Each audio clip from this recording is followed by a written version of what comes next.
Hey, welcome back to Ja's Garage. Well, more accurately, Ja's Kitchen, because that's where we are right now. I want to share with you another compulsive buy of mine, my 3D printer. I bought it for two specific reasons in mind, two things I wanted to build. But we'll get into that later, because I found an infinite amount of things that I want to do with this thing, and have done so far. This is the Ender 3. It comes as a kit, and it requires you to, for the most part, put it together. Assemble it right, and you can't beat the price. I think I paid $230 for it. Disclaimer though, as this is my first time 3D printing, I'm not an expert, but no better place to start. So assembly of the unit took maybe 4 or 5 hours, with any mechanical system alignment. Making sure everything is nice and square is paramount to the operation and the longevity of it. The base comes as one pre-assembled unit. All of this right here, minus a few things, but basically the, what would it be?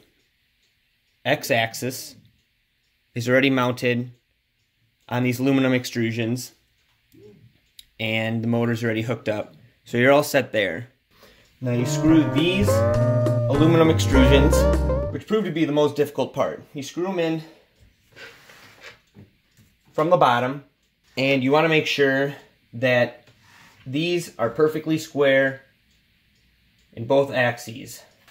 What I ended up doing is putting some small shims in between one side of the other to make sure that everything lined up. And this was done because the cuts on these aluminum extrusions are not perfectly squared. It's a Chinese brand. They're not going to have it perfect for you. You're going to have to do a little bit of figuring out for yourself, which is fine. Another crucial part of the assembly are these rollers. These Delrin rollers are basically put on here, and they're adjusted using these eccentric nuts, which will either add or release tension between the whole unit. Too much tension, and they're going to wear out too fast and leave you with a sloppy machine. Too little, and you're going to start with a sloppy machine.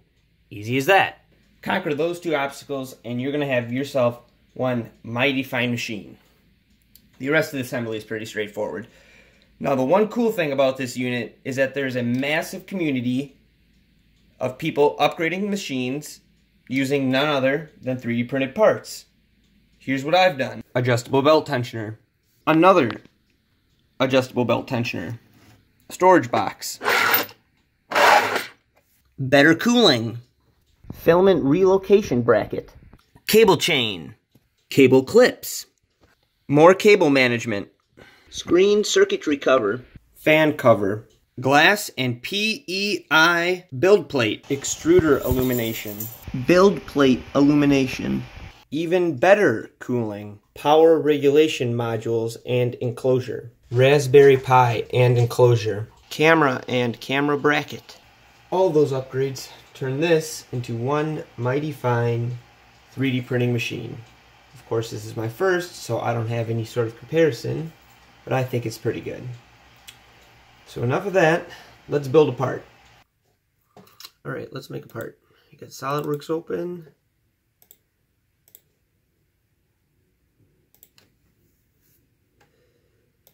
Let's put down some text.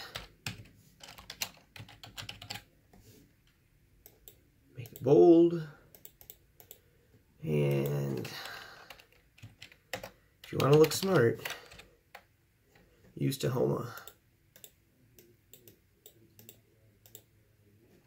Perfect.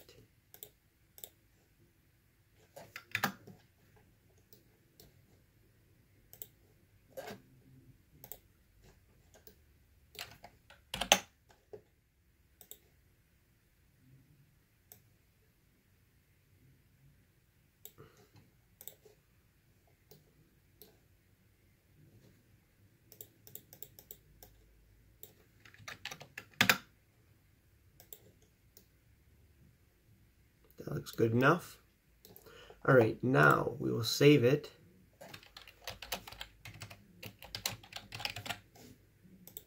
as an STL,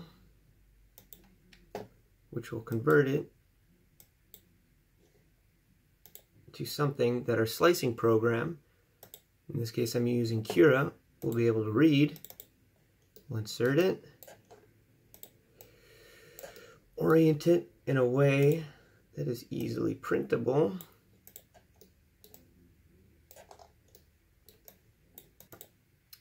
We will change our profile. We will slice it 53 minutes. And in here we can view how it will print layer by layer. Look at that nice animation. Very good. Alright, we will save this.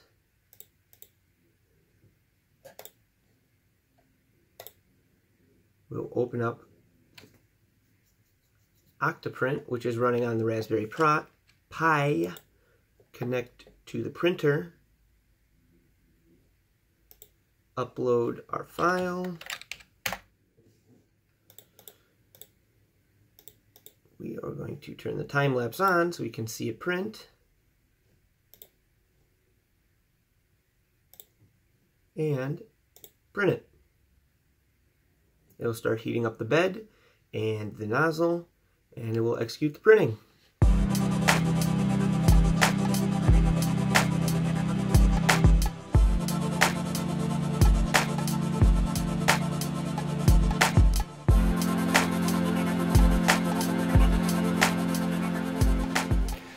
The print is done. Take it off the build plate. And there you go. Exactly like we modeled it. Alright, ladies and gentlemen, thanks for sticking around. If you enjoyed the video, give it a like, subscribe for more updates, and stick around to see the only two reasons why I bought this 3D printer.